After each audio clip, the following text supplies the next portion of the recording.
ओम नमो भगवते वासुदेवाय। ओम नमो भगवते वासुदेवाय। ओम नमो भगवते वासुदेवाय। ओम अज्ञानतिमिरान्धस्य ज्ञानाञ्जनशलाकया चक्षुरुन्मिलितं येन तस्मै श्रीगुरवे नमः। ओम विष्णुपादाय कृष्णप्रेष्ठाय भूतले श्रीमते भक्तिवेदान्तस्वामिनिति नाम्नि नमस्ते सारस्वते देवे गौरवाणी प्रचारिणे निर्विशेषशून्यवादी पाश्चात्यदेशतारिणे जय श्री कृष्ण चैतन्य प्रभु नित्यानंद श्री अद्वैत गदाधर शिवासादि गौरभक्तवृंद। हरे कृष्ण कृष्ण कृष्ण हरे हरे हरे राम राम राम हरे हरे।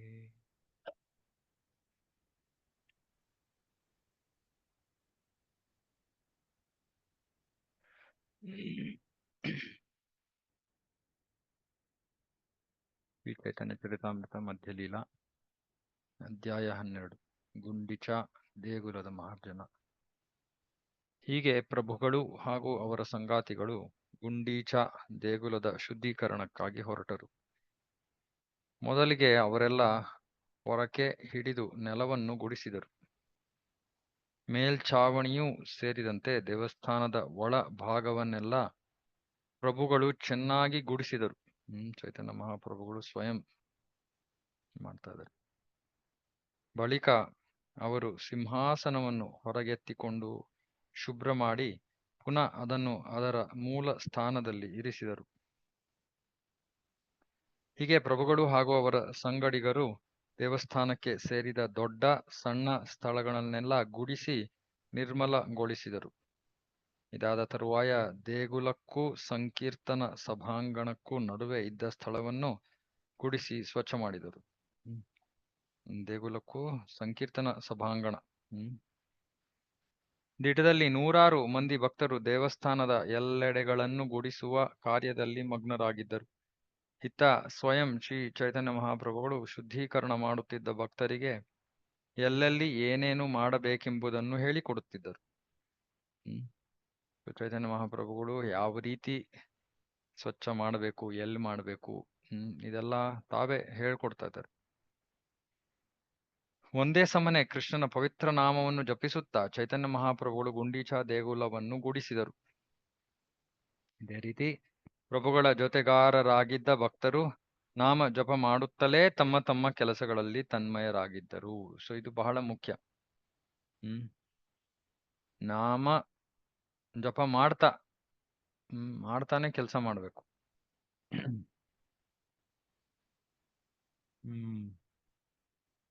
ಪ್ರಭುಗಳ ಇಡೀ ಮನೋಹರವಾದ ಶರೀರದ ಮೇಲೆ ಧೂಳು ಹಾಗೂ ಮಣ್ಣು ಕೂತಿತ್ತು.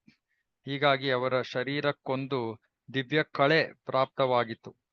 ದೇಗುಲವನ್ನು ಶುಚಿಗೊಳಿಸುತ್ತಿದ್ದ ಕಾಲದಲ್ಲಿ ಪ್ರಭುಗಳು ಕೆಲವು ಸಲ ಕಣ್ಣೀರು ಸುರಿಸುತ್ತಿದ್ದರು. ಕೆಲವೆಡೆ ತಮ್ಮ ಕಣ್ಣೀರಿಂದಲೇ ಮಾರ್ಜನ ಮಾಡಿದರು. ಕಣ್ಣೀರನ್ನು ಸುರಿಸೋದು ಭಾವಾವೇಶ, ಕೃಷ್ಣ ಪ್ರೇಮ. ಅದಾದ ಬಳಿಕ ಭೋಗ ಮಂದಿರವನ್ನು, ಪ್ರಭುವಿಗೆ ಅರ್ಪಿತವಾಗುವ ನೈವೇದ್ಯ ಇಡುವ ಸ್ಥಳ, ಭೋಗ ಮಂದಿರವನ್ನು ಗುಡಿಸಲಾಯಿತು. ಬಳಿಕ ಹಿತ್ತಲು, ಅದರ ಬಳಿಕ ಎಲ್ಲ ವಾಸಗೃಹಗಳು, ಹೀಗೆ ಒಂದಾದ ಮೇಲೆ ಒಂದರಂತೆ ಎಲ್ಲೆಡೆಗಳನ್ನು ಶುಚಿಗೊಳಿಸಲಾಯಿತು. ಇದು ಇನ್ನೊಂದು ಮುಖ್ಯವಾದ ವಿಷಯ ಅಂದ್ರೆ ದೇವಸ್ಥಾನ ಯಾವಾಗಲೂ ಸ್ವಚ್ಛವಾಗಿರ್ಬೇಕು. ದೇವಸ್ಥಾನ ಅಂದ್ರೆ ಬರೀ ದೇವರ ಒಂದು ಕೋಣೆ ಮಾತ್ರ ಅಲ್ಲ, ಪ್ರತಿಯೊಂದು ಭಾಗವೂ ಕೂಡ, ಪ್ರತಿಯೊಂದು ಕೊಠಡಿಯೂ ಕೂಡ ಸ್ವಚ್ಛವಾಗಿರ್ಬೇಕು. ನಮ್ಮ ಉಳಿಮಾವಿನಲ್ಲಿ ಪ್ರತಿ ವಾರಕ್ಕೆ ಒಂದ್ಸತಿ ಮಾರ್ಜನ ಮಾಡ್ತಾರೆ. ಪ್ರತಿ ವಾರಕ್ಕೆ ಒಂದು ದಿನ ಎಲ್ಲಾ ಕಡೆ ಕ್ಲೀನ್ ಮಾಡಿ, ದಿನಾನೇ ಒರೆಸೋದು ಗುಡ್ಸೋದು ಇರುತ್ತೆ, ಬಟ್ ಅಂದ್ರೆ ವಾರಕ್ಕೆ ಒಂದ್ಸತಿ ಸ್ವಲ್ಪ ಜಾಸ್ತಿ. ಇದು ಎಲ್ಲಾ ಕಡೆ ಮಾಡ್ಬೇಕಾಗಿರುವಂತದ್ದು. ಎಲ್ಲಾ ದೇವಾಲಯಗಳು. ಹುಲ್ಲು, ಮಣ್ಣು ಮತ್ತು ಮರಳ ಕಣಗಳನ್ನು ಚೈತನ್ಯ ಮಹಾಪ್ರಭುಗಳು ಒಂದು ಕಡೆ ಕಲೆ ಹಾಕಿದರು. ಬಳಿಕ ಅವನ್ನೆಲ್ಲ ತಾವು ಬಳಸುತ್ತಿದ್ದ ವಸ್ತ್ರದಲ್ಲಿ ಕಟ್ಟಿ ಆಚೆ ಎಸೆದರು. ಚೈತನ್ಯ ಮಹಾಪ್ರಭುಗಳು ಹಾಕಿ ಕೊಟ್ಟ ಮೇಲ್ಪಂಕ್ತಿಯನ್ನು ಅವರೊಡನಿದ್ದ ಭಕ್ತರೆಲ್ಲರೂ ಅನುಸರಿಸಿದರು. ಹರ್ಷದಿಂದ ಕಾರ್ಮೋನ್ಮುಖರಾಗಿ ಕಸ ಕಡ್ಡಿ ಎಲ್ಲವನ್ನೂ ತಮ್ಮ ತಮ್ಮ ವಸ್ತ್ರಗಳಲ್ಲಿ ಕಟ್ಟಿ ದೇಗುಲದ ಹೊರಗೆ ಬಿಸುಟರು. ತಮ್ಮ ವಸ್ತ್ರಗಳನ್ನೇ ತಗೋತಾ ಇದ್ದಾರೆ, ಅದರಲ್ಲೇ ಕಟ್ಟಿ ಹೊರಗಡೆ ಹಾಕ್ತಾ ಇದ್ದಾರೆ. ಪ್ರಭುಗಳು ಭಕ್ತರನ್ನು ಉದ್ದೇಶಿಸಿ ಹೇಳಿದರು, ನೀವೆಲ್ಲ ಸೇರಿ ದೇಗುಲವನ್ನು ಎಷ್ಟು ಚೆನ್ನಾಗಿ ಹುಡುಗಿದ್ದೀರಿ ಎಂಬುದನ್ನು ನೀವು ಹೊರಗೆ ಎಸೆದಿರುವ ಕಸದ ರಾಶಿಯನ್ನು ನೋಡಿಯೇ ನಾನು ಊಹಿಸಿಕೊಳ್ಳಬಲ್ಲೆ. ನೀವು ಎಷ್ಟು ದಣಿದಿದ್ದೀರಿ ಎಂಬುದನ್ನು ಅರ್ಥ ಮಾಡಿಕೊಳ್ಳಬಲ್ಲೆ.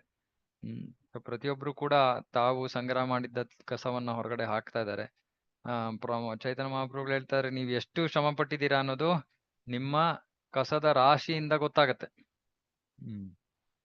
ಇವಾಗ ನೋಡಿ, ನಾವು ಭಕ್ತಿಯಲ್ಲಿ ಸೇವೆ ಮಾಡಬೇಕು, ಸೇವೆಯ ಫಲವೂ ಇರಬೇಕು, ಪ್ರತಿಫಲವೂ ಇರಬೇಕು. ಇಲ್ಲಾಂದ್ರೆ ಚೈತನ್ಯ ಮಹಾಪ್ರಭುಗಳು ಈ ರೀತಿ ಹೇಳ್ತಾ ಇರ್ಲಿಲ್ಲ. ಸರಿ, ನೀವೆಲ್ಲ ಕಷ್ಟ ಪಡ್ತಾ ಇದ್ದೀರಾ, ಮಾಡ್ತಾ ಇದ್ದೀರಾ, ಮಾಡಿ ಅಂತ ಇದ್ರು. ಇಲ್ಲ, ನೀವು ಎಷ್ಟು ಮಾಡ್ತಾ ಇದ್ದೀರಾ ಅನ್ನೋದು, ನೀವು ಎಷ್ಟು ಅಲ್ಲಿ ಹೊರಗಡೆ ರಾಶಿ ಹಾಕಿದ್ದೀರಾ ಅದ್ರ ಮೇಲೆ ಗೊತ್ತಾಗತ್ತೆ. ತಾವು ಗುಡಿಸಿ ಸೇರಿಸಿದ್ದ ಕಸವನ್ನೆಲ್ಲ ಭಕ್ತರು ಸಾಲಾಗಿ ಗುಡ್ಡ ಹಾಕಿದ್ದರಷ್ಟೇ. ಆ ರಾಶಿಗಳನ್ನೆಲ್ಲ ಒಟ್ಟುಗೂಡಿಸಿ ನೋಡಿದಾಗ ಚೈತನ್ಯ ಮಹಾಪ್ರಭುಗಳು ಒಬ್ಬರೇ ಕಲೆ ಹಾಕಿದ್ದ ಕಸದ ರಾಶಿ ದೊಡ್ಡದಾಗಿತ್ತು. ಅವರೆಲ್ಲರೂ ಭಕ್ತರು ಸಂಗ್ರಹ ಮಾಡಿದ್ದಂತ ಕಸದ ರಾಶಿಯನ್ನ ನೋಡಿದ್ರೆ, ಮತ್ತೆ ಚೈತನ್ಯ ಮಹಾಪ್ರಭುಗಳು ಹಾಕಿದ್ದು ನೋಡಿದ್ರೆ, ಚೈತನ್ಯ ಮಹಾಪ್ರಭುಗಳು ಒಬ್ರೇ ಅವರೆಲ್ಲರನ್ನು ಸೇರಿ ಅವರನ್ನ ಮೀರಿ ಕಸವನ್ನ ಸಂಗ್ರಹ ಮಾಡಿದ್ರು. ಅಂದ್ರೆ ಅವ್ರಿಗೆ ಅಷ್ಟು ಒಂದು ಆತುರತೆ, ಸ್ವಚ್ಛ ಆಗ್ಬೇಕು ಅಂತ. ದೇವಸ್ಥಾನದ ಒಳಭಾಗವನ್ನೆಲ್ಲ ನಿರ್ಮಲೀಕರಿಸಿದ್ದು ಮುಗಿಯಿತು. ತರುವಾಯ ಶುಚಿಗೊಳಿಸಲು ಒಂದೊಂದು ಸ್ಥಳವನ್ನು ಪ್ರಭುಗಳು ಮತ್ತೊಮ್ಮೆ ಭಕ್ತರಿಗೆ ನಿಗದಿ ಮಾಡಿದರು. ತರುವಾಯ ಕಣ್ಣಿಗೆ ಕಾಣದಂತಹ ಧೂಳು, ಕಡ್ಡಿ ಹಾಗೂ ಮರಳ ಕಣಗಳನ್ನು ತೆಗೆದು ಹೊರಗೆ ಎಸೆಯುವ ಮೂಲಕ ದೇವಸ್ಥಾನದ ಒಳಭಾಗವನ್ನೆಲ್ಲ ಒಪ್ಪ ಮಾಡುವಂತೆ ಪ್ರಭುಗಳು ಎಲ್ಲಾ ಭಕ್ತರಿಗೂ ಆಜ್ಞೆ ಇತ್ತರು. ತಿರ್ಗಾ ಚಿಕ್ಕ ಕಣ್ಣಿಗೆ ಕಾಣದೇ ಇರುವಂತಹ ಧೂಳಂತೆ. ಚೈತನ್ಯ ಮಹಾಪ್ರಭುಗಳು ಹಾಗೂ ಅವರೊಡನಿದ್ದ ಇತರ ಭಕ್ತರು ದೇಗುಲವನ್ನೆಲ್ಲ 2ನೆಯ ಸಲ ಸ್ವಚ್ಛಗೊಳಿಸಿದರು. ಆದ ಕೆಲಸವನ್ನು ನೋಡಿ ಪ್ರಭುಗಳು ಮನಸ್ಸಿನಲ್ಲಿ ಹರ್ಷಪಟ್ಟರು. ನೋಡಿ, ನಾವು ಬಹಳ ಪ್ರಾಮಾಣಿಕತೆಯಿಂದ ಚೆನ್ನಾಗಿ ಭಕ್ತಿ ಸೇವೆಯನ್ನು ಮಾಡಿದ್ರೆ ವೈಷ್ಣವರು, ಹಿರಿಯರು, ಗುರುಗಳು ಇವರೆಲ್ಲ ಪ್ರಸನ್ನರಾಗ್ತಾರೆ. ಕಾಟಾಚಾರಕ್ಕೆ ಮಾಡಿದ್ರೆ ಅವಾಗ ಏನು ಪ್ರಯೋಜನವಿಲ್ಲ. ದೇವಸ್ಥಾನದಲ್ಲಿ ಹುಡುಗುವ ಕೆಲಸ ಇತ್ತ ನಡೆಯುತ್ತಿದ್ದಂತೆ 100 ಮಂದಿ ಕೈಯಲ್ಲಿ ನೀರು ತುಂಬಿದ ಗಡಿಗೆಗಳನ್ನು ಹಿಡಿದುಕೊಂಡು ಸಿಂಪಡಿಸಲು ಪ್ರಭುಗಳ ಆಜ್ಞೆ ಬರುವುದನ್ನು ನಿರೀಕ್ಷಿಸುತ್ತಾ ನಿಂತಿದ್ದರು. ಇನ್ನೊಂದು ಏನಂದ್ರೆ, ನಾವು ನೋಡೋದು ಕೆಲವೊಮ್ಮೆ ಭಕ್ತರು ಇಂತಹ ಸ್ವಚ್ಛ ಕೆಲಸ ಇದೆಲ್ಲ ಕೆಳಮಟ್ಟದ ಸೇವೆ ಅಂತ ಅದರಲ್ಲಿ ಜಾಸ್ತಿ ತೊಡಗಲ್ಲ. ಕಸ ಎಲ್ಲ ಬಿದ್ದಿರುತ್ತೆ, ಹಂಗೆ ಇರುತ್ತೆ. ಆದ್ರೆ ಅವರು ದೊಡ್ಡ ದೊಡ್ಡ ಕೆಲಸಗಳನ್ನ ಮಾಡ್ತಾರೆ. ಇದು ಒಳ್ಳೇದಲ್ಲ. ಯಾವುದು ಭಗವಂತನಿಗೆ ಯಾವುದು ಒಳ್ಳೇದು ಕೆಟ್ಟದ್ದು ಯಾವುದು ಇಲ್ಲ. ಸ್ವಚ್ಛವಾಗಿ ಇಡೋದು ಎಲ್ಲಕ್ಕಿಂತ ಮುಖ್ಯವಾದ ವಿಷಯ. ಹಾಗಾಗಿ ಅದನ್ನ ಮಾಡಬೇಕು. ಇನ್ನು ಕೆಲವು ಜನರಿಗೆ ಕಾಣದೇ ಇಲ್ಲ ಧೂಳು, ಕಸಾನೇ ಕಾಣಲ್ಲ. ಅದು ಒಳ್ಳೇದಲ್ಲ. ಪ್ರಭುಪಾದರು ಹೇಳ್ತಾ ಇದ್ರು ಒಂದೊಂದ್ಸತಿ ಭಕ್ತರಿಗೆ, ನಿಮ್ಮ ಹೃದಯದಲ್ಲಿ ಎಷ್ಟು ಕೊಳೆ ಇದೆಯೋ ನೀವು ಅಷ್ಟು ನಿಮಗೆ ಹೊರಗಡೆ ಕೊಳೆ ಕಾಣಲ್ಲ ಅಂತ. ಮನಸ್ಸು ಸ್ವಚ್ಛವಾಗಿದ್ರೆ ಹೊರಗಡೆನೂ ಕೊಳೆ ಕಾಣುತ್ತೆ, ಅಲ್ಲೂ ಸ್ವಚ್ಛ ಮಾಡಬೇಕು ಅಂತ ನಾವು ಪ್ರಯತ್ನ ಮಾಡ್ತೀವಿ. ನೀರು ತನ್ನಿ ಎಂದು ಚೈತನ್ಯ ಮಹಾಪ್ರಭುಗಳು ಹೇಳಿದ ಕೂಡಲೇ ಅಲ್ಲಿದ್ದವರು ನೀರು ತುಂಬಿದ 100 ಗಡಿಗೆಗಳನ್ನು ತಂದು ಪ್ರಭುಗಳ ಮುಂದಿರಿಸಿದರು.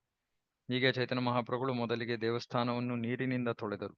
ತರುವಾಯ ಮೇಲ್ಛಾವಣಿ, ಗೋಡೆಗಳು, ನೆಲ, ಸಿಂಹಾಸನ ಹೀಗೆ ದೇಗುಲದ ಎಲ್ಲಾ ಭಾಗಗಳನ್ನು ಒಂದೊಂದಾಗಿ ತೊಳೆದರು. ನೋಡಿ, ಎಲ್ಲಾ ಭಾಗವನ್ನು.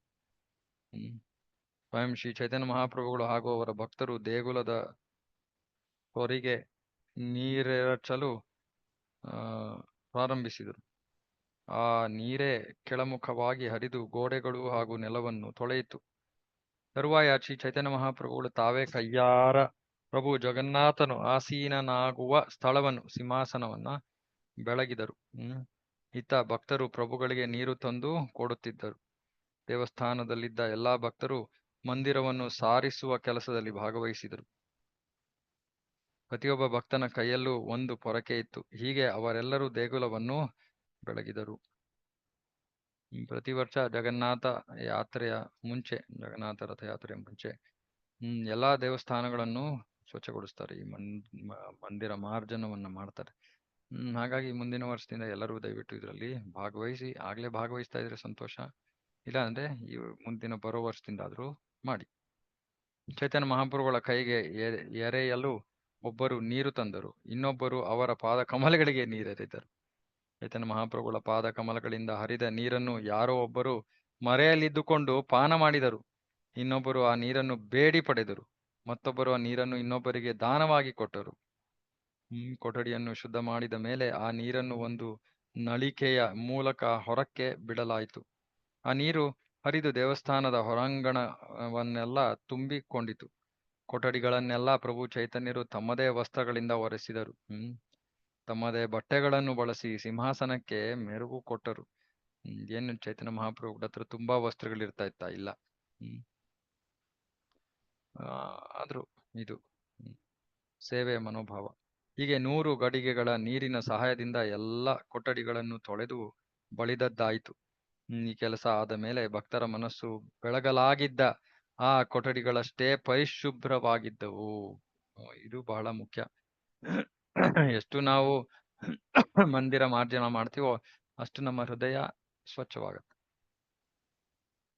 ದೇಗುಲದ ಶುದ್ಧೀಕರಣ ಕಾರ್ಯ ಮುಗಿದಾಗ ಅದು ನಿರ್ಮಲವು ಶೀತಲವೂ ಹಾಗೂ ಮನೋಹರವೂ ಆಯಿತು.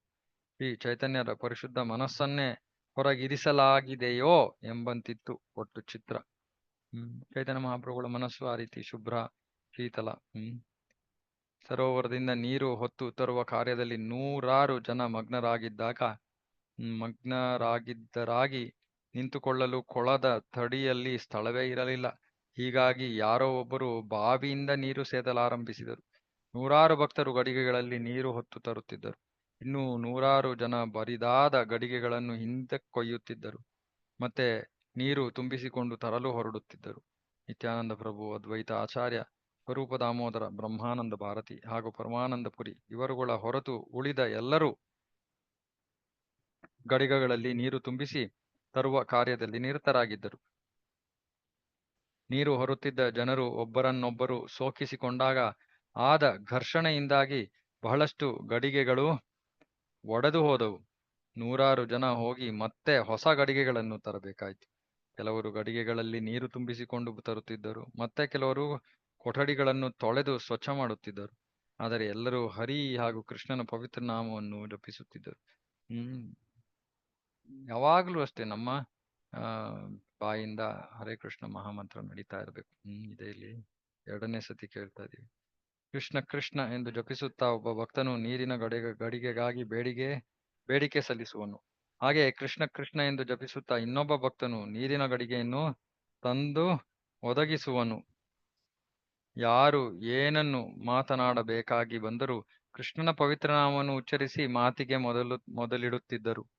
ಹೀಗಾಗಿ ಕೃಷ್ಣನ ಪವಿತ್ರ ನಾಮವು ಯಾರಿಗೆ ಏನು ಬೇಕಾಗಿ ಬಂದರೂ ಅದರ ಸಂಕೇತವಾಗಿ ಪರಿಣಮಿಸಿತು. ಯಾರಿಗೆ ಏನು ಬೇಕಾದ್ರೂ ಕೃಷ್ಣ ಕೃಷ್ಣ ಹಿಂಗೆ ಕೃಷ್ಣ ಕೃಷ್ಣ ಅದು ಕೊಡು, ಕೃಷ್ಣ ಕೃಷ್ಣ ಇದು ಕೊಡು. ಶ್ರೀ ಚೈತನ್ಯ ಮಹಾಪ್ರಭುಗಳು ದೈವೋನ್ಮಾದಕ್ಕೆ ಸಂದು ಕೃಷ್ಣನ ಪವಿತ್ರ ನಾಮವನ್ನು ಉಚ್ಚರಿಸುತ್ತಿದ್ದಂತೆ 100 ಜನರ ಪಾಲಿನ ಕೆಲಸವನ್ನು ತಾವು ಒಬ್ಬರೇ ಮಾಡುತ್ತಿದ್ದರು. ಶ್ರೀ ಚೈತನ್ಯ ಮಹಾಪ್ರಭುಗಳು 100 ಕೈಗಳಿಂದ ತೊಳೆದು ಶುಭ್ರಗೊಳಿಸುತ್ತಿದ್ದಾರೆವೋ ಎಂಬಂತೆ ತೋರಿ ಬರುತ್ತಿತ್ತು. ಕೆಲಸವನ್ನು ಹೇಗೆ ಮುಂದೆ ಸಾಗಿಸಬೇಕು ಎಂಬುದನ್ನು ತೋರಿಸಿಕೊಡಲು ಅವರು ಪ್ರತಿಯೊಬ್ಬ ಭಕ್ತನ ಬಳಿಯೂ ಹೋಗುತ್ತಿದ್ದರು. ಚೆನ್ನಾಗಿ ಕೆಲಸ ಮಾಡುತ್ತಿದ್ದ ಭಕ್ತನನ್ನು ಕಂಡರೆ ಪ್ರಭುಗಳು ಅವನನ್ನು ಮೆಚ್ಚಿ ಹೊಗಳುತ್ತಿದ್ದರು. ಅದೇ ತಮ್ಮ ಮನಸ್ಸಿಗೊಪ್ಪುವಂತೆ ಕೆಲಸ ಮಾಡದಿರುತ್ತಿದ್ದವನನ್ನು ಕಂಡರೆ ಕೂಡಲೇ ಆ ವ್ಯಕ್ತಿಯನ್ನು ದಂಡಿಸುತ್ತಿದ್ದರು. ನೋಡಿ, ಆದರೆ ಅಂತಹ ದಂಡನೆಯಲ್ಲಿ ಯಾವುದೇ ಮತ್ಸರವಿರುತ್ತಿರಲಿಲ್ಲ ಅಂದ್ರೆ ಯಾವುದೋ ಒಬ್ಬ ವ್ಯಕ್ತಿಯ ಮೇಲಿನ ಈರ್ಷ್ಯೆ ಅಸೂಯೆಯಿಂದ ಅಲ್ಲ, ಸೇವೆ ಚೆನ್ನಾಗಾಗ್ಬೇಕು ಅಂತ. ಹಾಗಾಗಿ ನಾವು ಸೇವೆ ಮಾಡ್ತಿರುವಾಗ ಯಾರಾದ್ರೂ ಬಂದು ನಮ್ಮನ್ನ ತಿದ್ದಿದ್ರೆ ಅದು ಭಗವಂತನ ಒಂದು ನಿರ್ದೇಶನ ಅಂತ ನಾವು ತಗೋಬೇಕು. ಪ್ರಭುವರ್ಯರು ಆಗಾಗ ನುಡಿಯುವರು, ನೀವೆಲ್ಲ ಚೆನ್ನಾಗಿ ಕೆಲಸ ಮಾಡಿದ್ದೀರಿ, ಹೀಗೆ ಕೆಲಸ ಮಾಡುವುದನ್ನು ಇತರರಿಗೂ ಹೇಳಿಕೊಡಿ, ಅವರೂ ನಿಮ್ಮ ಹಾಗೆ ಉತ್ತಮ ಕಾರ್ಯವಂತರಾಗಲಿ. ಇನ್ನೊಂದು ರೀತಿಯಲ್ಲಿ ಪ್ರೋತ್ಸಾಹ ಮಾಡ್ತಾ ಇದ್ದಾರೆ. ಶ್ರೀ ಚೈತನ್ಯ ಮಹಾಪ್ರಭುಗಳು ಹೀಗೆಂದುದನ್ನು ಕೇಳಿದ್ದ ಕೂಡಲೇ ಪ್ರತಿಯೊಬ್ಬರೂ ನಾಚಿಕೆಯಿಂದ ಮುದುಡಿದರು. ಹೀಗಾಗಿ ಭಕ್ತರು ಗಮನವಿಟ್ಟು ಕೆಲಸ ಮಾಡಲು ಪ್ರಾರಂಭಿಸಿದರು.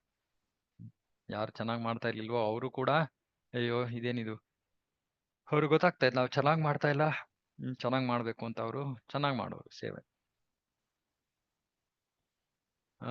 ಜಗಮೋಹನ ಅಂದ್ರೆ ದೇವರ ಎದುರಿನ ಭಾಗ ಎನ್ನುವ ಸ್ಥಳವನ್ನು, ಭೋಗ ಮಂದಿರವನ್ನು ಭಕ್ತರು ತೊಳೆದರು. ಬೇರೆ ಬೇರೆ ಇತರ ಸ್ಥಳಗಳನ್ನು ತೊಳೆದು ಶುಭ್ರಗೊಳಿಸಲಾಯಿತು.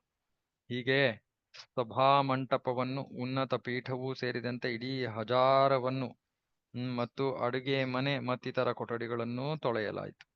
ಹೀಗೆ ದೇವಸ್ಥಾನದ ಹೊರ ಹಾಗೂ ಒಳಭಾಗಗಳನ್ನೆಲ್ಲ ಪರಿಷ್ಕಾರವಾಗಿ ತೊಳೆಯಲಾಯಿತು.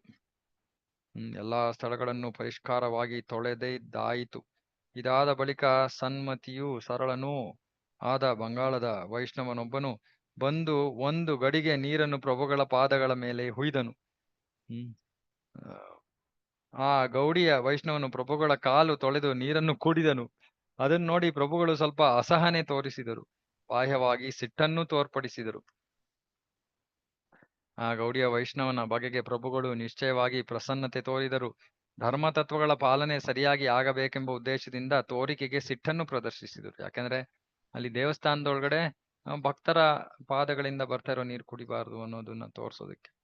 ತರುವಾಯ ಪ್ರಭುಗಳು ಸ್ವರೂಪ ದಾಮೋದರನ್ನು ಕರೆದು ಹೀಗೆ ಹೇಳಿದರು, ಈ ನಿಮ್ಮ ಬಂಗಾಳದ ವೈಷ್ಣವನ ವರ್ತನೆಯನ್ನು ನೋಡಿ. ದೇವೋತ್ತಮ ಪರಮ ಪುರುಷನ ಮಂದಿರದಲ್ಲಿ ಈ ನಿಮ್ಮ ಬಂಗಾಳದ ವೈಷ್ಣವನು ನನ್ನ ಪಾದಗಳನ್ನು ತೊಳೆದ. ಅಷ್ಟೇ ಅಲ್ಲ, ಆ ನೀರನ್ನು ತಾನು ಕುಡಿದ. ಈತನ ಈ ತಪ್ಪಿನಿಂದಾಗಿ ನನ್ನ ಗತಿ ಏನಾಗುತ್ತದೆಯೋ ತಿಳಿಯದು. ದಿಟದಲ್ಲಿ ನಿಮ್ಮ ಈ ಗೌಡಿಯ ವೈಷ್ಣವನು ನನ್ನನ್ನು ಚೆನ್ನಾಗಿಯೇ ಇಕ್ಕಟ್ಟಿಗೆ ಸಿಕ್ಕಿಸಿದ್ದಾನೆ. ಭಾವಾರ್ಥ: ನಿಮ್ಮ ಗೌಡಿಯ ವೈಷ್ಣವ ಎಂದು ಚೈತನ್ಯ ಮಹಾಪ್ರಭುಗಳು ಸ್ವರೂಪ ದಾಮೋದರ ಗೋಸ್ವಾಮಿಯವರಿಗೆ ಹೇಳಿದ್ದು ಗಮನಾರ್ಹವಾಗಿದೆ. ಚೈತನ್ಯ ಪಂಥದ ಎಲ್ಲ ಅನುಯಾಯಿಗಳು ಸ್ವರೂಪ ದಾಮೋದರ ಗೋಸ್ವಾಮಿಯವರ ಅಧೀನರೆಂಬುದು ಈ ಮಾತಿನ ಅರ್ಥ. ಪರಂಪರಾ ಪದ್ಧತಿಯ ಅನುಸರಣವು ಗೌಡಿಯ ವೈಷ್ಣವರಿಂದ ಕಟ್ಟುನಿಟ್ಟಾಗಿ ಆಗುತ್ತಿದೆ. ಸ್ವರೂಪ ದಾಮೋದರ ಗೋಸ್ವಾಮಿಯವರು ಚೈತನ್ಯ ಮಹಾಪ್ರಭುಗಳ ಆಪ್ತ ಕಾರ್ಯದರ್ಶಿಯಾಗಿದ್ದರು. ಇವರಾದ ಮೇಲೆ ಚೈತನ್ಯರ ಭಕ್ತರಾದವರು 6 ಜನ ಗೋಸ್ವಾಮಿಗಳು. ಇವರ ಅನಂತದವರು ಕವಿರಾಜ ಗೋಸ್ವಾಮಿ. ಚೈತನ್ಯ ಪಂಥದ ಪರಂಪರಾ ಪದ್ಧತಿಯನ್ನು ಅನುಸರಿಸಬೇಕಾದ್ದು ತುಂಬಾ ಅಗತ್ಯವಾಗಿದೆ. ಇದನ್ನ ನಾವು ಹಲವಾರು ಸತಿ ಇದ್ರ ಬಗ್ಗೆ ಚರ್ಚೆ ಮಾಡಿದ್ವಿ. ಪರಂಪರೆಯನ್ನ ಸರಿಯಾಗಿ ಪಾಲನೆ ಮಾಡಬೇಕು, ಪರಂಪರೆಯ ನಿಯಮಗಳನ್ನ ಪಾಲನೆ ಮಾಡಬೇಕು, ಮನಸ್ಸಿಗೆ ಬಂದಂಗೆ ಭಕ್ತಿಯನ್ನ ಮಾಡಬಾರ್ದು. ಪ್ರಭು ಸೇವೆಯಲ್ಲಿ ನಿರತನಾಗಿರುತ್ತಾ ವ್ಯಕ್ತಿಯು ತಿಳಿಯದೋ ಮಾಡಬಹುದಾದ ಅನೇಕ ಅಪರಾಧಗಳಿರುತ್ತವೆ. ನೋಡಿ, ಈ ತೆರನ ದೋಷಗಳು ಯಾವುವು ಎಂಬುದನ್ನು ಭಕ್ತಿ ರಸಾಮೃತ ಸಿಂಧು, ಹರಿಭಕ್ತಿ ವಿಲಾಸ್ ಹಾಗೂ ಇನ್ನಿತರ ಗ್ರಂಥಗಳಲ್ಲಿ ವರ್ಣಿಸಲಾಗಿದೆ. ನಿಯಮ ನಿಷೇಧಗಳ ಪ್ರಕಾರ ಗುಡಿಯಲ್ಲಿನ ದೇವರ ವಿಗ್ರಹದ ಮುಂದೆ ಯಾರೂ ನಮಸ್ಕಾರಗಳನ್ನು ಸ್ವೀಕರಿಸಬಾರದು. ದೇವರ ಮುಂದೆ ಬೇರೆ ಯಾರನ್ನು ನಮಸ್ಕಾರ ಅರ್ಪಿಸಬಾರ್ದು. ಒಂದೇ ಒಂದು ಏನು ಸಾಕ್ಷಾತ್ ಹರಿತ್ವೇನ ಸಮಸ್ತ ಶಾಸ್ತ್ರ.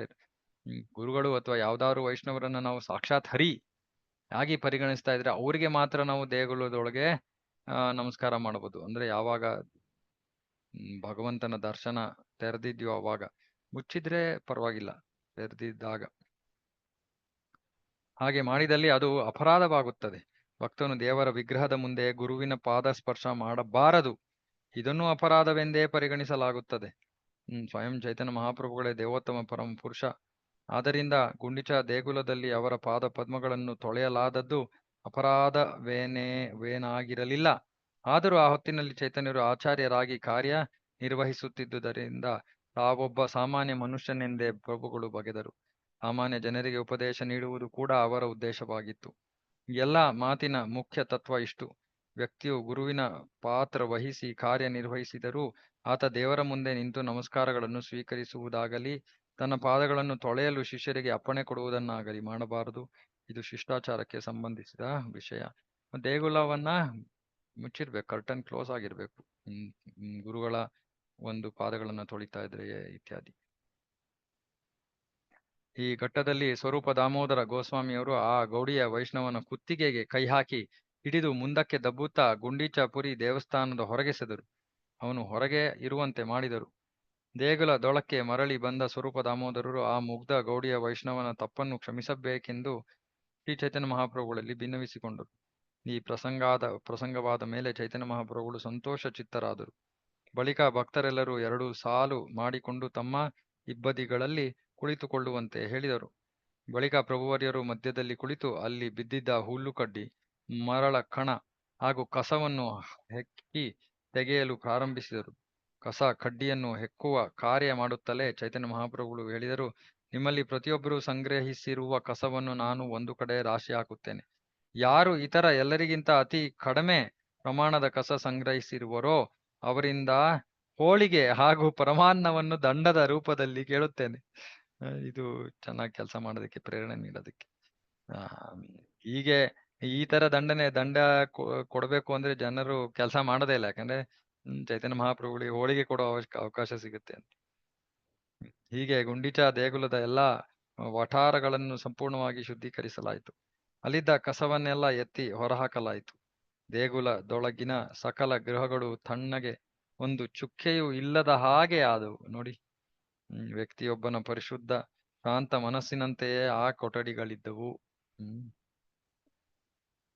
ಬೇರೆ ಬೇರೆ ಕೊಠಡಿಗಳಲ್ಲಿ ಸೇರಿಕೊಂಡಿದ್ದ ನೀರನ್ನು ಕೊಳವೆಗಳ ಮೂಲಕ ಹೊರಹರಿಯ ಬಿಟ್ಟಾಗ ಹೊಸ ಹೊಸ ನದಿಗಳು ಹುಟ್ಟಿಕೊಂಡು ಸಮುದ್ರವನ್ನು ಸೇರಲು ಧಾವಿಸುತ್ತಿವೆಯೋ ಎಂಬಂತೆ ತೋರಿತು.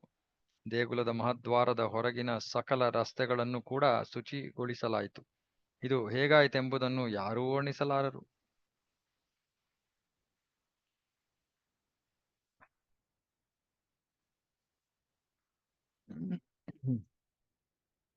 ನೃಸಿಂಹ ದೇವಾಲಯದ ಹೊರಗನ್ನೂ ಚೈತನ್ಯ ಮಹಾಪ್ರಭುಗಳು ಸ್ವಚ್ಛಗೊಳಿಸಿದರು. ಕೊನೆಗೆ ಅವರು ಕೆಲ ನಿಮಿಷಗಳ ಕಾಲ ದಣಿವಾರಿಸಿಕೊಂಡು ಅನಂತರ ನರ್ತಿಸಲು ಪ್ರಾರಂಭಿಸಿದರು. ನರಸಿಂಹದೇವರ ಮಂದಿರವು ಗುಂಡಿಚಾ ದೇಗುಲದ ಹೊರಗಿದೆ. ಇದೊಂದು ಸುಂದರವಾದ ಗುಡಿ. ನೃಸಿಂಹ ಚತುರ್ದಶಿಯ ದಿನ ಈ ದೇಗುಲದಲ್ಲಿ ದೊಡ್ಡದೊಂದು ಹಬ್ಬವನ್ನು ಆಚರಿಸುವ ಪದ್ಧತಿ ಉಂಟು. ಭಕ್ತರೆಲ್ಲರೂ ಶ್ರೀ ಚೈತನ್ಯ ಮಹಾಪ್ರಭುಗಳ ಸುತ್ತಲೂ ಚಕ್ರಾಕಾರದಲ್ಲಿ ಸೇರಿ ಸಾಮೂಹಿಕ ಸಂಕೀರ್ತನೆ ಮಾಡುತ್ತಿದ್ದರು. ಇತ್ತ ಪ್ರಭುಗಳಾದರೋ ಹುಚ್ಚು ಹತ್ತಿದ ಸಿಂಹದಂತೆ ಭಕ್ತರ ಮಧ್ಯದಲ್ಲಿ ನರ್ತಿಸುತ್ತಿದ್ದರು. ಚೈತನ್ಯ ಮಹಾಪ್ರಭುಗಳು ನರ್ತಿಸುತ್ತಿದ್ದಾಗ ಯಥಾ ಪ್ರಕಾರ ಅವರಲ್ಲಿ ಬೆವರು, ನಡುಕ, ಮೈ ಬಿಡಿಸಿಕೊಳ್ಳುವುದು, ಕಣ್ಣೀರು, ಹರ್ಷ ಹಾಗೂ ಹೂಂಕರಿಸುವುದು ಈ ಲಕ್ಷಣಗಳೆಲ್ಲ ಕಾಣಿಸಿಕೊಂಡವು. ದಿಟದಲ್ಲಿ ಅವರ ಕಣ್ಣೀರ ಧಾರೆಯು ಅವರ ಮೈಯನ್ನು, ಅವರ ಸುತ್ತಲಿದ್ದವರ ಮೈಗಳನ್ನು ತೊಳೆಯಿತು. ಹೀಗೆ ಶ್ರೀ ಚೈತನ್ಯ ಮಹಾಪ್ರಭುಗಳು ತಮ್ಮ ಕಣ್ಣೀರಿನಿಂದ ಎಲ್ಲಾ ಭಕ್ತರ ಮೈಗಳನ್ನು ತೊಳೆದರು. ಪ್ರಭುವರ್ಯರ ಕಣ್ಣೀರು ಶ್ರಾವಣದ ಮಳೆಯಂತೆ ಸುರಿಯಿತು. ತಾರಕ ಸ್ವರದಲ್ಲಿ ನಡೆಯುತ್ತಿದ್ದ ಸಂಕೀರ್ತನೆಯ ಮೊಳಗು ದಿಗಂತವನ್ನೆಲ್ಲ ವ್ಯಾಪಿಸಿಕೊಂಡಿತ್ತು. ಭಗವಾನ್ ಚೈತನ್ಯ ಮಹಾಪ್ರಭುಗಳು ಜಿಗಿದು ಜಿಗಿದು ಮಾಡುತ್ತಿದ್ದ ನರ್ತನದಿಂದಾಗಿ ಭೂಮಿ ಕಂಪಿಸುತ್ತಿತ್ತು. ಸ್ವರೂಪ ದಾಮೋದರರ ಉಚ್ಚ ಸ್ವರದ ಸಂಕೀರ್ತನೆಯನ್ನು ಚೈತನ್ಯ ಮಹಾಪ್ರಭುಗಳು ಸರ್ವದಾ ಮೆಚ್ಚಿಕೊಳ್ಳುತ್ತಿದ್ದರು. ಆದ್ದರಿಂದ ಸ್ವರೂಪ ದಾಮೋದರರು ಹಾಡಿದಂತೆಲ್ಲ ಚೈತನ್ಯ ಮಹಾಪ್ರಭುಗಳು ಹರ್ಷದಿಂದ ಜಿಗಿಯುತ್ತಾ ನರ್ತಿಸಿದರು. ಹೀಗೆ ಪ್ರಭುವರ್ಯರು ಕೆಲ ಕಾಲ ಸಂಕೀರ್ತನೆ ಮಾಡುತ್ತಾ ನರ್ತಿಸಿದರು. ಕೊನೆಗೆ ಸಂದರ್ಭವನ್ನು ಅರ್ಥ ಮಾಡಿಕೊಂಡವರಾಗಿ ಎಲ್ಲವನ್ನು ನಿಲ್ಲಿಸಿದರು. ತರುವಾಯ ಅದ್ವೈತ ಆಚಾರ್ಯರ ಮಗು ಶ್ರೀ ಗೋಪಾಲನು ನರ್ತಿಸಬೇಕೆಂದು ಚೈತನ್ಯ ಮಹಾಪ್ರಭುಗಳು ಆಜ್ಞೆ ಇತ್ತರು. ಈ ಶ್ರೀ ಗೋಪಾಲನು ನರ್ತಿಸುತ್ತಾ ಪ್ರಜ್ಞೆ ಕೆಳೆದುಕೊಂಡವನಾಗಿ ನೆಲಕ್ಕೆ ಬಿದ್ದ. ಈ ಗೋಪಾಲನು ಪ್ರಜ್ಞೆ ತಪ್ಪಿ ನೆಲಕ್ಕೆ ಬಿದ್ದಾಗ ಅದ್ವೈತ ಆಚಾರ್ಯರು ಓಡಿ ಬಂದು ಅವನನ್ನು ತೊಡೆಯ ಮೇಲೆ ಇರಿಸಿಕೊಂಡರು. ಗೋಪಾಲನು ಉಸಿರಾಡುತ್ತಿರಲಿಲ್ಲ. ಇದನ್ನು ನೋಡಿದ ಅದ್ವೈತರು ಕಳವಳಕ್ಕೀಡಾದರು. ಅದ್ವೈತ ಆಚಾರ್ಯ ಹಾಗೂ ಇತರರು ನೃಸಿಂಹ ಸ್ತೋತ್ರ ಜಪಿಸುತ್ತಾ ನೀರನ್ನು ಶ್ರೀ ಗೋಪಾಲನ ಮುಖಕ್ಕೆ ಚಿಮುಕಿಸಿದರು. ಇವರು ಮಾಡುತ್ತಿದ್ದ ಸ್ತೋತ್ರವು ಸಿಂಹ ಗರ್ಜನೆಯ ರೀತಿಯದ್ದಾಗಿದ್ದು ಇಡೀ ಭೂಮಂಡಲವನ್ನೇ ನಡುಗಿಸಿ ಬಿಡುವಂತೆ ಕೇಳಿಬರುತ್ತಿತ್ತು. ಎಷ್ಟು ಹೊತ್ತಾದರೂ ಹುಡುಗನಿಗೆ ಪ್ರಜ್ಞೆ ಮರಳಲಿಲ್ಲವಾಗಿ ಅದ್ವೈತ ಆಚಾರ್ಯರು ಇತರ ಭಕ್ತರು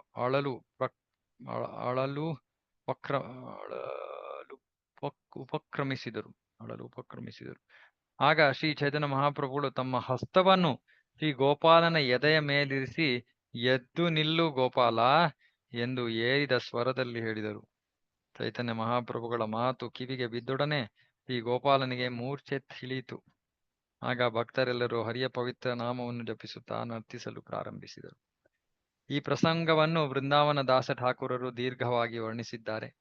ಆದ್ದರಿಂದ ನಾನು ಇದನ್ನು ಸಂಕ್ಷೇಪವಾಗಿ ಹೇಳಿ ಮುಗಿಸಿದ್ದೇನೆ. ಸ್ವಲ್ಪ ಹೊತ್ತು ವಿಶ್ರಮಿಸಿಕೊಂಡ ಬಳಿಕ ಚೈತನ್ಯ ಮಹಾಪ್ರಭುಗಳು ಹಾಗೂ ಮತ್ತಿತರ ಭಕ್ತರು ಸ್ನಾನ ಮಾಡಲು ಹೊರಟರು. ಸ್ನಾನವಾದ ಬಳಿಕ ಪ್ರಭುಗಳು ಸರೋವರದ ದಡಕ್ಕೆ ಬಂದು ಒಣಗಿದ ಅರಿವೆಗಳನ್ನು ಧರಿಸಿದರು. ಬಳಿಕ ಹತ್ತಿರದಲ್ಲೇ ಇದ್ದ ನರಸಿಂಹ ದೇವರ ಗುಡಿಗೆ ಹೋಗಿ ಆ ದೇವನಿಗೆ ನಮಸ್ಕರಿಸಿ ಒಂದು ಉಪವನವನ್ನು ಹೊಕ್ಕರು. ಚೈತನ್ಯ ಮಹಾಪ್ರಭುಗಳು ಅವರೊಡನಿದ್ದ ಇತರ ಭಕ್ತರು ಉಪವನದಲ್ಲಿ ಕುಳಿತುಕೊಂಡರು. ಆಗ ವಾಣಿನಾಥರಾಯರು ನಾನಾ ಬಗೆಯ ಮಹಾಪ್ರಸಾದವನ್ನು ಕೈಯಲ್ಲಿ ಹಿಡಿದು ಅಲ್ಲಿಗೆ ಬಂದರು. 500 ಜನ ಉಣ್ಣಲು ಸಾಕಾಗುವಷ್ಟು ಪ್ರಸಾದವನ್ನು ಕಾಶಿ ಮಿಶ್ರ ಹಾಗೂ ದೇವಸ್ಥಾನದ ಮೇಲ್ವಿಚಾರಕ ತುಳಸಿಯವರು ಉಪವನಕ್ಕೆ ತಂದರು. ಅನ್ನ, ಹೋಳಿಗೆ ಹಾಗೂ ಪಕ್ವಾನ್ನ ಹಾಗೂ ನಾನಾ ತರದ ಪಲ್ಯಗಳನ್ನೊಳಗೊಂಡಿದ್ದ ಅಗಾಧ ಪ್ರಮಾಣದ ಮಹಾಪ್ರಸಾದವನ್ನು ನೋಡಿ ಚೈತನ್ಯ ಮಹಾಪ್ರಭುಗಳಿಗೆ ಸಂತೋಷವಾಯಿತು.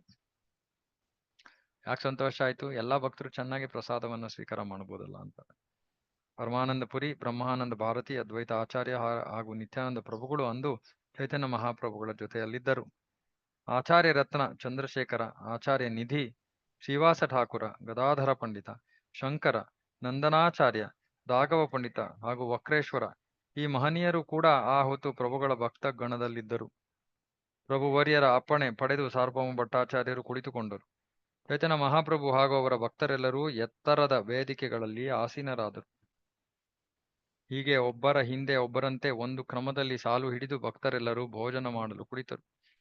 ಚೈತನ್ಯ ಮಹಾಪ್ರಭುಗಳು ಹರಿದಾಸ ಹರಿದಾಸ ಎಂದು ಪದೇ ಪದೇ ಕೂಗಿ ಕರೆಯುತ್ತಿದ್ದರು. ಆ ಹೊತ್ತಿನಲ್ಲಿ ದೂರದಲ್ಲೆಲ್ಲೋ ಇದ್ದ ಹರಿದಾಸರು ಇಂತೆಂದು ಭಿನ್ನವಿಸಿಕೊಂಡರು.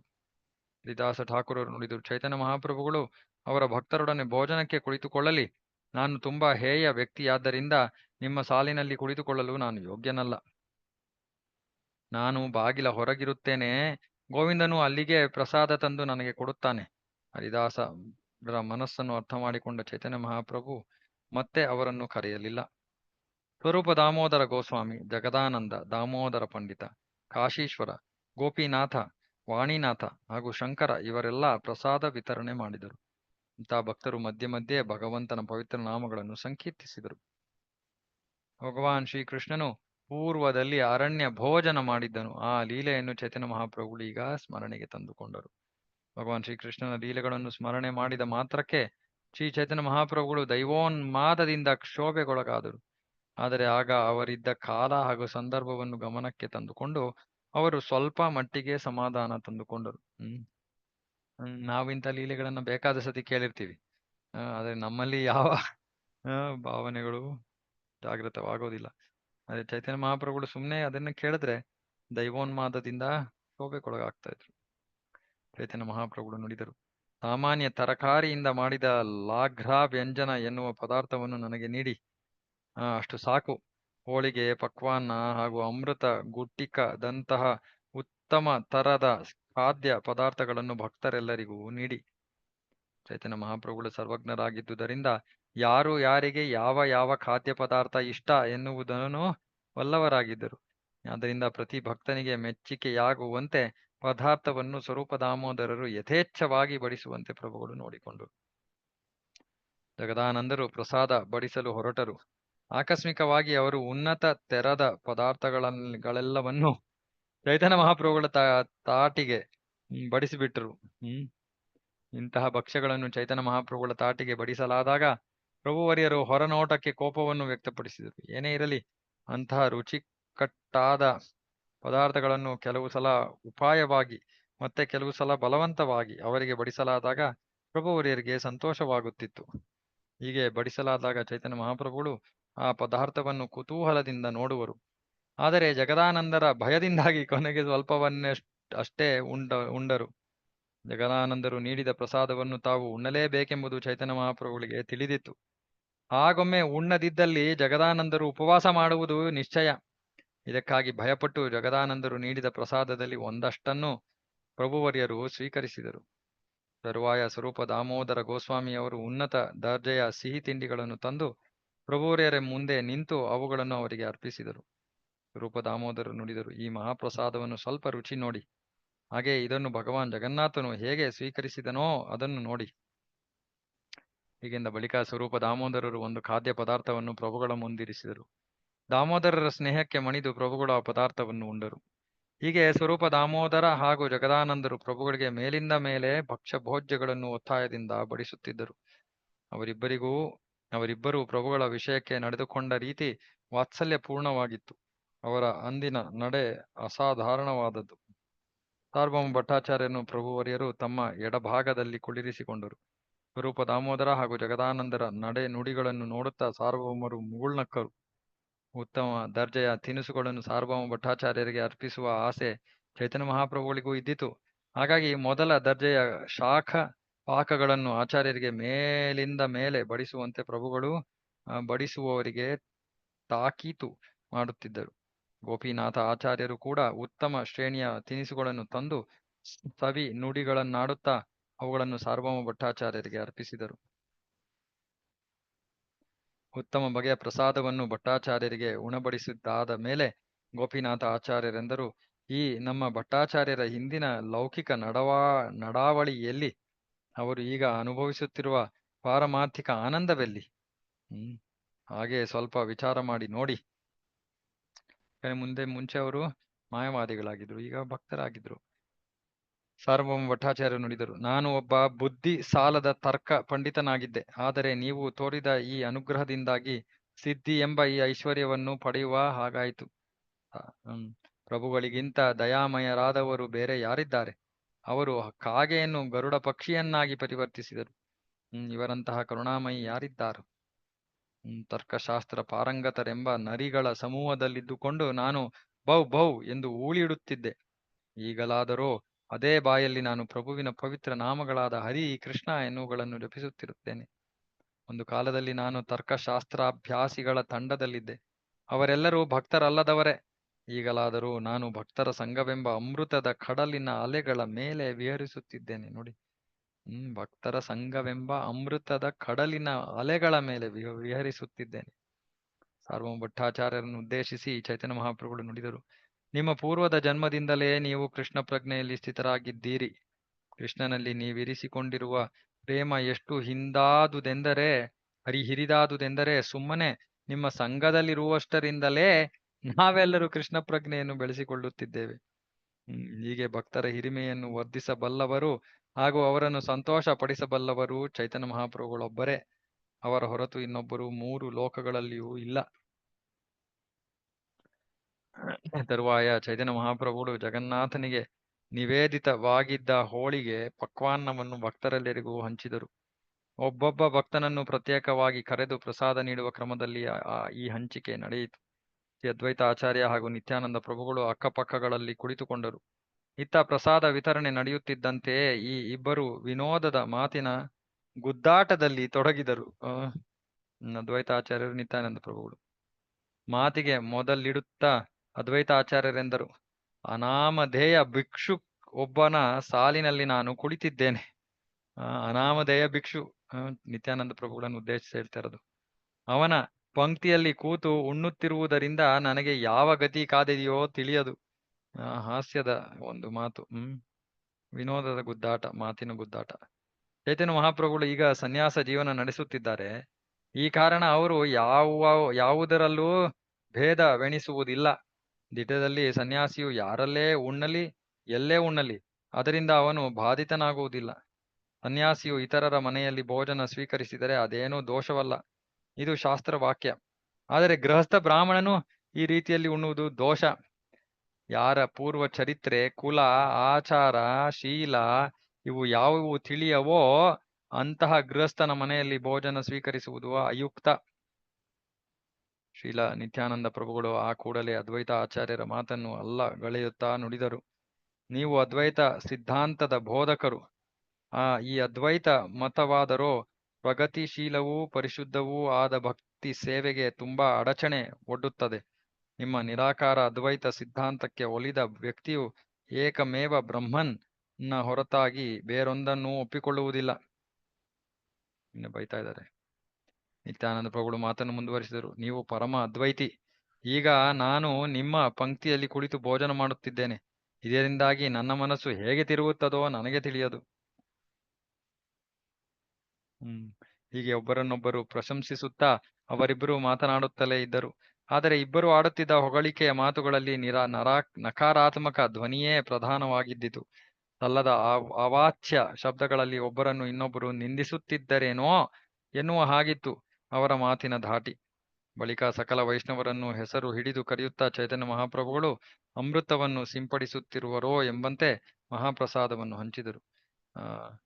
ಅದ್ವೈತ ಆಚಾರ್ಯ ಹಾಗೂ ನಿತ್ಯಾನಂದ ಪ್ರಭುಗಳ ವ್ಯಾಜ್ಯದ ಸವಿ ಇನ್ನೂ ಹೆಚ್ಚಾಯಿತು. ಆಗ ವೈಷ್ಣವರೆಲ್ಲರ ಭೋಜನ ಮುಗೀತು. ಊಟವಾದ ಬಳಿಕ ಎಲ್ಲರೂ ಎದ್ದು ನಿಂತು ಹರಿಯ ಪವಿತ್ರನಾಮವನ್ನು ಉಚ್ಚಸ್ವರದಲ್ಲಿ ಉದ್ಘೋಷಿಸಿದರು. ಆ ಘೋಷಣೆಯ ಮರುಧ್ವನಿಯು ಊರ್ಧ್ವ ಹಾಗೂ ಅಧೋಲೋಕಗಳಲ್ಲಿ ಅನುರಣಿಸಿತು. ತರುವಾಯ ಶ್ರೀ ಚೈತನ್ಯ ಮಹಾಪ್ರಭುಗಳು ತಮ್ಮೆಲ್ಲ ಆಪ್ತ ಭಕ್ತರಿಗೂ ಪುಷ್ಪ ಮಾಲೆ ಹಾಗೂ ಶ್ರೀಗಂಧ ಚೂರ್ಣವನ್ನು ನೀಡಿದರು. ತರುವಾಯ ಸ್ವರೂಪ ದಾಮೋದರಾದಿಯಾಗಿ ಪ್ರಸಾದ ಹಂಚುತ್ತಿದ್ದ 7 ಮಂದಿ ಕೊಠಡಿಯಲ್ಲಿ ಕೂತು ಭೋಜನ ಮಾಡಿದರು. 7 ಮಂದಿ. ಶ್ರೀ ಚೈತನ್ಯ ಮಹಾಪ್ರಭುಗಳು ಉಂಡು ಉಳಿಸಿದ್ದ ಊಟದ ಸ್ವಲ್ಪ ಭಾಗವನ್ನು ಗೋವಿಂದನು ತೆಗೆದಿರಿಸಿದನು. ಈ ಉಳಿಕೆಯ ಒಂದು ಭಾಗವನ್ನು ಮುಂದೆ ಹರಿದಾಸ ಠಾಕೂರರಿಗೆ ನೀಡಲಾಯಿತು. ಚೈತನ್ಯ ಮಹಾಪ್ರಭುಗಳು ಉಂಡು ಉಳಿಸಿದ್ದ ಪ್ರಸಾದವನ್ನು ಕೆಲವು ಭಕ್ತರು ಬೇಡಿ ಪಡೆದುಕೊಂಡರು. ಇದೆಲ್ಲ ಆದ ಮೇಲೆ ಕೊನೆಗೆ ಉಳಿದುದನ್ನು ಗೋವಿಂದನು ತಾನೇ ಸ್ವೀಕರಿಸಿದ. ಪರಮ ಪರಿಪೂರ್ಣ ಸ್ವತಂತ್ರ ದೇವೋತ್ತಮ ಪರಮ ಪುರುಷ ಚೈತನ್ಯರು ನಾನಾ ಬಗೆಯ ಲೀಲೆಗಳನ್ನು ತೋರುತ್ತಾರೆ. ಅವರು ಗುಂಡಿಚಾ ದೇವಸ್ಥಾನವನ್ನು ಹುಡುಗಿ ಸಾರಿಸಿದುದು ಆ ಅನೇಕ ಲೀಲೆಗಳಲ್ಲಿ ಒಂದು ಮಾತ್ರ. ಮರುದಿನ ನೇತ್ರೋತ್ಸವದ ಹಬ್ಬವಾಗಿದ್ದಿತು. ಈ ಹಬ್ಬವಂತೂ ಭಕ್ತ ಜನರ ಜೀವ ಹಾಗೂ ಆತ್ಮ ಎರಡೂ ಆಗಿತ್ತು. ಭಾವಾರ್ಥ: ಜಗನ್ನಾಥ ದೇವರ ರಥಯಾತ್ರೆಗೆ 15 ದಿನಗಳ ಮೊದಲು ಆ ಪ್ರಭುವಿಗೆ ಸ್ನಾನ ಮಾಡಿಸಲಾಗುತ್ತದೆ. ಹೀಗೆ ಸ್ನಾನ ಶುಭ್ರವಾದ ಜಗನ್ನಾಥ ದೇವರಿಗೆ ಹೊಸದಾಗಿ ಬಣ್ಣ ಹಚ್ಚಬೇಕಾಗುತ್ತದೆ. ಈ ಪ್ರಕ್ರಿಯೆಗೆ ಅಂಗರಾಗ ಎಂದು ಹೆಸರು. ನವ ಯೌವನದ ದಿನ ಮುಂಜಾನೆ ಆಚರಿಸಲಾಗುವ ನೇತ್ರೋತ್ಸವವು ಭಕ್ತರ ಜೀವ ಹಾಗೂ ಆತ್ಮ ಎರಡೂ ಆಗಿರುತ್ತದೆ. ಜಗನ್ನಾಥನ ಮೂರ್ತಿಯನ್ನು ನೋಡಲಾಗದಿದ್ದುದರಿಂದ 15 ದಿನಗಳ ಕಾಲ ಪ್ರತಿಯೊಬ್ಬರೂ ದುಃಖಿತರಾಗಿದ್ದರು. ಇದೀಗ ನೇತ್ರೋತ್ಸವದ ದಿನ ಜಗನ್ನಾಥನ ದರ್ಶನ ಆಯಿತಾಗಿ ಭಕ್ತರೆಲ್ಲರೂ ಸಂಭ್ರಮದಿಂದ ನಲಿದರು. ಈ ಸಂದರ್ಭದಲ್ಲಿ ತುಂಬಾ ಸಂತೋಷಿತರಾದ ಚೈತನ್ಯ ಮಹಾಪ್ರಭುಗಳು ಎಲ್ಲಾ ಭಕ್ತರನ್ನು ತಮ್ಮ ಜೊತೆಯಲ್ಲಿ ಕರೆದುಕೊಂಡು ಜಗನ್ನಾಥನ ದರ್ಶನಕ್ಕೆಂದು ದೇವಾಲಯಕ್ಕೆ ಹೋದರು. ಚೈತನ್ಯ ಮಹಾಪ್ರಭುಗಳು ಜಗನ್ನಾಥನ ದರ್ಶನಕ್ಕೆಂದು ದೇಗುಲಕ್ಕೆ ಹೊರಟರಷ್ಟೇ ಜನ ಜಂಗುಳಿಯನ್ನು ನಿವಾರಿಸಬೇಕಿದ್ದ ಕಾರಣ ಕಾಶೀಶ್ವರರು ಪ್ರಭುಗಳ ಮುಂದೆ ಇದ್ದರು. ಇತ್ತ ಗೋವಿಂದನು ನೀರು ತುಂಬಿದ ಗಡಿಗೆಯನ್ನು ಹಿಡಿದುಕೊಂಡು ಪ್ರಭುಗಳನ್ನು ಹಿಂಬಾಲಿಸಿದನು. ಚೈತನ್ಯ ಮಹಾಪ್ರಭುಗಳು ದೇವಾಲಯದತ್ತ ಹೊರಟಾಗ ಅವರ ಮುಂದೆ ಪರಮಾನಂದಪುರಿ ಹಾಗೂ ಬ್ರಹ್ಮಾನಂದ ಭಾರತಿಯವರು ಹೊರಟರು. ಪ್ರಭುಗಳ ಎಡಬಲಗಳಲ್ಲಿ ಸ್ವರೂಪ ದಾಮೋದರ ಹಾಗೂ ಅದ್ವೈತ ಆಚಾರ್ಯರಿದ್ದರು. ಉಳಿದ ಭಕ್ತರೆಲ್ಲರೂ ತವಕದಿಂದ ಭಗವಾನ್ ಚೈತನ್ಯರು ಹಾಗೂ ಅವರೊಡನಿದ್ದವರನ್ನು ಹಿಂಬಾಲಿಸುತ್ತಾ ಪ್ರಭು ಜಗನ್ನಾಥನ ಮಂದಿರವನ್ನು ಹೊಕ್ಕರು. ಜಗನ್ನಾಥನ ದರ್ಶನ ಮಾಡುವ ಅವಸರದಲ್ಲಿದ್ದ ಭಕ್ತರು ದೇಗುಲದ ನೀತಿ ನಿಯಮಗಳನ್ನು ಉಲ್ಲಂಘಿಸಿದರು. ಪ್ರಭುವಿನ ಶ್ರೀಮುಖ ದರ್ಶನವನ್ನು ಹೇಗಾದರೂ ಮಾಡಬೇಕೆಂದಾಶಿಸಿ ದೇವರ ನೈವೇದ್ಯ ಇರಿಸುವ ಕೊಠಡಿಗೇ ನುಗ್ಗಿದರು. ಭಗವಾನ್ ಜಗನ್ನಾಥನ ಮುಖ ದರ್ಶನ ಪಡೆಯಲು ಚೈತನ್ಯ ಮಹಾಪ್ರಭುಗಳು ತುಂಬಾ ತವಕ ಪಡುತ್ತಿದ್ದರು. ಸ್ವಯಂ ಕೃಷ್ಣನೇ ಆದ ಜಗನ್ನಾಥನ ಕಮಲ ನೇತ್ರಗಳಿಂದ ಮಧುವನ್ನು ಹೀರಲು ತವಕಿಸುತ್ತಿದ್ದ 2 ಹೆಜ್ಜೇನುಗಳ ಸ್ಥಿತಿಯೇ ಪ್ರಭುಗಳ ನೇತ್ರಗಳದ್ದೂ ಆಗಿತ್ತು. ಪ್ರಭು ಜಗನ್ನಾಥನ ಕಣ್ಣು ಅದೇ ತಾನೇ ಅರಳಿದ ತಾವರೆಯ ಅಂದವನ್ನು ಹಿಮ್ಮೆಟ್ಟಿಸುತ್ತಿತ್ತು. ಅವನ ಕಂಠವು ಇಂದ್ರ ನೀಲ ದರ್ಪಣದಷ್ಟೇ ಹೊಳಪನ್ನು ಹೊಂದಿತ್ತು. ಜಗನ್ನಾಥ ದೇವರ ಮಾಸಲು ಹಳದಿ ತುಟಿಗಳು ಬಾಂಧೂಲಿ ಹೂವಿನ ಚೆಲುವನ್ನು ಮೆಟ್ಟಿಹಾಕಿದಂತಿತ್ತು. ಪ್ರಭುವಿನ ನಸು ನಗೆಯ ಸೌಂದರ್ಯವನ್ನು ವರ್ಧಿಸಿತ್ತು. ಜಗನ್ನಾಥನ ಆ ಮುಗುಳ್ನಗೆಯಾದರೋ ಮಧುವಿನ ಪ್ರವಾಹದ ಪ್ರಕಾಶಮಾನ ಅಲೆಗಳಿಗೆ ಸಮಾನದಾಗಿತ್ತು. ಜಗನ್ನಾಥ ಪ್ರಭುವಿನ ಮುಖದ ಮೇಲಿನ ಕಾಂತಿಯು ಕ್ಷಣೇ ವರ್ಧಿಸತೊಡಗಿತು. ನೂರಾರು ಸಹಸ್ರಾರು ಭಕ್ತರ ಕಣ್ಣುಗಳು ಆ ಮುಖ ಸೌಂದರ್ಯದ ಮಧುವನ್ನು ದುಂಬಿಗಳಂತೆ ಪಾನ ಮಾಡಿದವು. ಜಗನ್ನಾಥನ ಮುಖಾಂಬುಜದ ಮಧುವನ್ನು ಭಕ್ತರು ಪಾನ ಮಾಡಿದಂತೆಲ್ಲ ಅವರ ತೃಷೆಯ ಹೆಚ್ಚುತ್ತಲೇ ಹೋಯಿತು. ಹೀಗಾಗಿ ಅವರ ಕಣ್ಣುಗಳು ಪ್ರಭುವಿನ ಮುಖ ಕಮಲದಿಂದ ಬೇರೆಡೆ ಹೊರಳಲಿಲ್ಲ. ಹೀಗೆ ಚೈತನ್ಯ ಮಹಾಪ್ರಭುಗಳು ಹಾಗೂ ಅವರ ಭಕ್ತ ಸಂಗಾತಿಗಳು ಜಗನ್ನಾಥನ ಮುಖವನ್ನು ನೋಡಿ ಲೋಕೋತ್ತರ ಆನಂದವನ್ನು ಅನುಭವಿಸಿದರು. ಇದು ಮಧ್ಯಾಹ್ನದ ತನಕ ಮುಂದುವರಿಯಿತು. ವಾಡಿಕೆಯಂತೆ ಚೈತನ್ಯ ಮಹಾಪ್ರಭುಗಳ ದೇಹದಲ್ಲಿ ಲೋಕೋತ್ತರ ಆನಂದದ ಲಕ್ಷಣಗಳು ಕಂಡುಬಂದವು. ಪ್ರಭುಗಳು ಬೆವತರು, ಕಂಪಿಸಿದರು, ಅಷ್ಟು ಧಾರೆಯನ್ನೇ ಹರಿಸಿದರು. ಆದರೆ ತಮ್ಮ ಕಣ್ಣೀರು ಜಗನ್ನಾಥನ ದರ್ಶನಕ್ಕೆ ಬಾರದೆಂದು ಅವರು ಅದನ್ನು ತಡೆದುಕೊಂಡರು. ಶ್ರೀ ಚೈತನ್ಯರು ಹಾಗೂ ಇತರ ಭಕ್ತರು ಜಗನ್ನಾಥನ ಮುಖ ದರ್ಶನ ಮಾಡುತ್ತಾ ಇದ್ದು ಬಿಟ್ಟಿದ್ದರಷ್ಟೇ. ದೇವರಿಗೆ ನೈವೇದ್ಯ ಸಮರ್ಪಣೆಯಾಗುತ್ತಿದ್ದ ಹೊತ್ತಿನಲ್ಲಿ ಮಾತ್ರ ಅವರ ನೋಟಕ್ಕೆ ವಿರಾಮ ಸಿಗುತ್ತಿತ್ತು. ನೋಡಿ ಎಷ್ಟು ಮೈಮರೆತು ಸುಮ್ಮನೆ ನಿಂತ್ಕೊಂಡು ಬರೀ ದರ್ಶನ ಮಾಡ್ತಾ ಇದ್ರು ಅಷ್ಟೇ. ದೇವಸ್ಥಾನಕ್ಕೆ ಹೋಗಿ ಅಲ್ಲಿ ಇಲ್ಲಿ ಸುತ್ತ ಹಾಕೊಂಡು ಶಾಪಿಂಗ್ ಮಾಡಿ ಅದು ಮಾಡಿ ಇದು ಮಾಡಿ ಸುಮ್ಮನೆ ದೇವರ ಮುಂದೆ ನಿಂತ್ಕೊಂಡು ದೇವರ ದರ್ಶನ ಅಷ್ಟೇ. ನೈವೇದ್ಯದ ಕ್ರಮ ಮುಗಿದೊಡನೆ ಪ್ರಭುಗಳು ದರ್ಶನ ಪಡೆಯುವುದನ್ನು ಪುನರಾರಂಭಿಸುತ್ತಿದ್ದರು. ಜಗನ್ನಾಥ ದೇವರಿಗೆ ಪ್ರಸಾದ ಸಮರ್ಪಣೆ ಆಗುತ್ತಿದ್ದಾಗ ಭಗವಾನ್ ಚೈತನ್ಯ ಮಹಾಪ್ರಭುಗಳು ಸಾಮೂಹಿಕ ಸಂಕೀರ್ತನೆ ನಡೆಸಿದರು. ಭಗವಾನ್ ಜಗನ್ನಾಥನ ಮುಖದರ್ಶನ ಪಡೆದು ಮಹದಾನಂದ ಅನುಭವಿಸಿದ ಚೈತನ್ಯ ಮಹಾಪ್ರಭುಗಳು ಎಲ್ಲವನ್ನೂ ಮರೆತು ಬಿಟ್ಟರು. ಇರುತ್ತಾ ಭಕ್ತರು ಪ್ರಭುಗಳನ್ನು ಮಧ್ಯಾಹ್ನದ ಭೋಜನಕ್ಕೆಂದು ಕರೆದೊಯ್ದರು. ಬೆಳಗ್ಗೆ ಜಗನ್ನಾಥನ ರಥಯಾತ್ರೆ ನಡೆಯಲಿದ್ದುದನ್ನು ತಿಳಿದಿದ್ದ ಜಗನ್ನಾಥ ಪ್ರಭುವಿನ ಸೇವಕರು ನೈವೇದ್ಯ ಸಮರ್ಪಣೆಯನ್ನು 2 ಪಟ್ಟು ಹೆಚ್ಚಿಸಿದರು. ಮುಂದಿನ ದಿನ ರಥಯಾತ್ರೆ. ಪ್ರಭು ಚೈತನ್ಯರು ಗುಂಡೀಚಾ ದೇಗುಲವನ್ನು ಗುಡಿಸಿ ಸಾರಿಸಿದ ಲೀಲೆಯನ್ನು ನಾನಿಲ್ಲಿ ಸಂಕ್ಷೇಪವಾಗಿ ವರ್ಣಿಸಿ ಮುಗಿಸಿರುವೆನು. ಈ ಲೀಲೆಗಳನ್ನು ನೋಡಿ ಅಥವಾ ಕೇಳಿ ಪಾಪಿಗಳು ಕೂಡ ತಮ್ಮ ಕೃಷ್ಣ ಪ್ರಜ್ಞೆಯನ್ನು ಜಾಗೃತಗೊಳಿಸಿಕೊಳ್ಳಬಲ್ಲರು. ಶ್ರೀಲ ರೂಪ ಹಾಗೂ ಶ್ರೀ ರಘುನಾಥರ ಪದತಲದಲ್ಲಿ ಕುಳಿತು ಅವರ ಅನುಗ್ರಹ ನನ್ನ ಮೇಲಿರಲಿ ಎಂದು ಪ್ರಾರ್ಥಿಸುತ್ತಾ ಆ ಮಹನೀಯರು ನಡೆದ ಹಾದಿಯಲ್ಲಿ ನಡೆಯುತ್ತಾ ಕೃಷ್ಣದಾಸನಾದ ನಾನು ಚೈತನ್ಯ ಚರಿತಾಮೃತವನ್ನು ಕಥಿಸುತ್ತೇನೆ. ಇದರೊಂದಿಗೆ ಈ 12ನೇ ಅಧ್ಯಾಯ ಮುಗಿಯಿತು. ಹರೇ ಕೃಷ್ಣ. ಇವತ್ತಿಲ್ಲೇನೆ ಮುಂದಿನ ಅಧ್ಯಾಯ ರಥಯಾತ್ರೆಯಲ್ಲಿ ಪ್ರಭುವರ್ಯರ ಆವೇಶ ಭರಿತ ನರ್ತನ. ತುಂಬಾ ಸುಂದರವಾಗಿರುವಂತಹ ಒಂದು ಅಧ್ಯಾಯ. ಹರೇ ಕೃಷ್ಣ. ಶ್ರೀ ಚೈತನ್ಯ ಚರಿತಾಮೃತ ಕಿ ಜಯ. ಜಗದ್ಗುರು ಶ್ರೀಲ ಪ್ರಭುಪಾದ ಕಿ ಜಯ. ವಾಂಛಾಕಲ್ಪತರುಭ್ಯಶ್ಚ ಕೃಪಾ ಸಿಂಧುಭ್ಯೋ ಪತಿತಾನಾಂ ಪಾವನೇಭ್ಯೋ ವೈಷ್ಣವ ಕೋಟಿ ವೈಷ್ಣವ. ಹರೇ ಕೃಷ್ಣ. ಹರೇ ಕೃಷ್ಣ. ಹರೇ ಹರೇ ಕೃಷ್ಣ.